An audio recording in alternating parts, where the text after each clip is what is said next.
Bonjour à tous. Aujourd'hui, sur le Prof Présente, nous ouvrons une nouvelle collection Un objet pour l'histoire. Et nous ne commençons pas par n'importe lequel.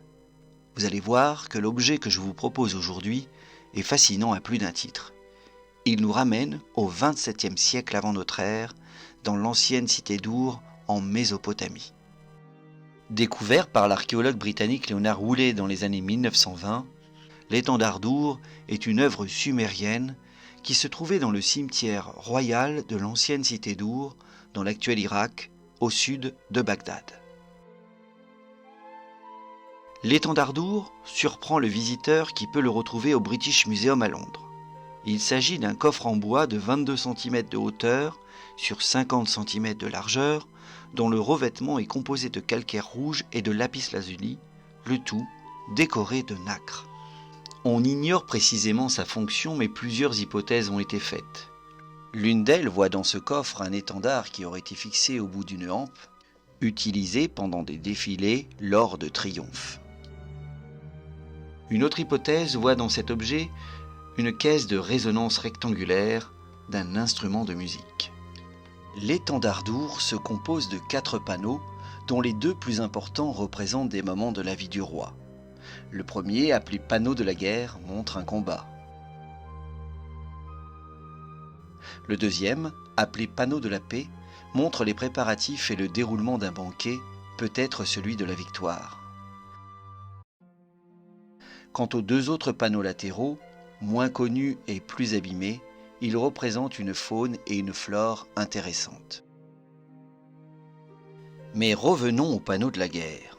Au centre, on trouve un lugal, qui signifie homme grand en sumérien. Il n'est ici pas représenté car il était beaucoup plus grand que les autres, mais par l'importance de sa fonction militaire et politique. À la gauche du lugal, on trouve 3 personnages identiques avec un habit traditionnel porté par les hommes, la jupe konakès, tissu à longue mèche, imitant les poils d'animaux. Ces 3 hommes, portant hache et lance, sont séparés par un homme plus petit d'un char tiré par 4 animaux, certainement des onagres, car les chevaux n'avaient pas encore été domestiqués à Sumer. De l'autre côté, des prisonniers sont ramenés au lugal par des soldats. Ils sont nus et attachés, ce qui en dit long sur leurs conditions de captifs.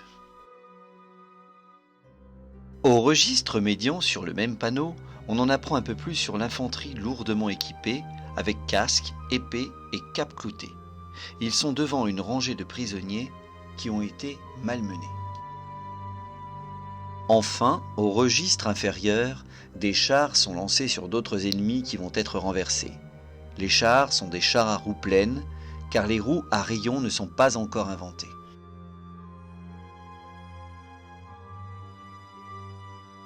Sur le panneau de la paix, au registre médian et inférieur, on assiste à la préparation d'un banquet. Poissons, bœufs, ibex, agneaux sont amenés au lugal par des hommes vêtus de pagne. Au registre supérieur du panneau, c'est enfin le banquet. Danseurs et joueurs de lyre sont là pour divertir. La forme de la lyre est à noter, car elle ressemble tout à fait à celle retrouvée par Leonard Woolley dans les années 1920 dans les cortèges funèbres, dont la caisse de résonance porte une tête de taureau. Toujours sur le même bandeau, plus à gauche, les convives sont installés sur des tabourets et tiennent à la main un gobelet qui s'apparente à ceux retrouvés dans les tombes royales. Tous les convives lèvent leur gobelet en direction du roi, représenté ici encore plus grand que les autres.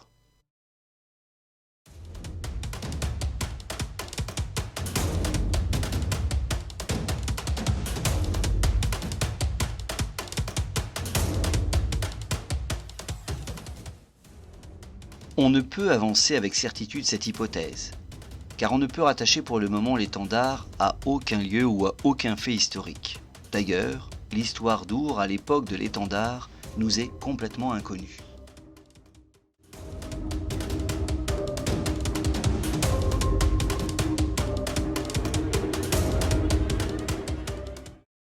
Le lugal sur l'étendard d'Our est mis en avant pour ses qualités combatives et pieuses.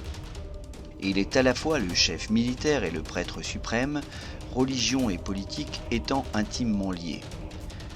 Ainsi, sur le panneau de la paix, c'est sur la fonction sacerdotale du roi qu'est mis l'accent, comme on le retrouve sur les sceaux-cylindres issus des fouilles. L'iconographie est donc bien au service du pouvoir, car il s'agit de glorifier un personnage enterré avec l'étendard dans la tombe 779, personnage dont nous ignorons encore aujourd'hui le nom.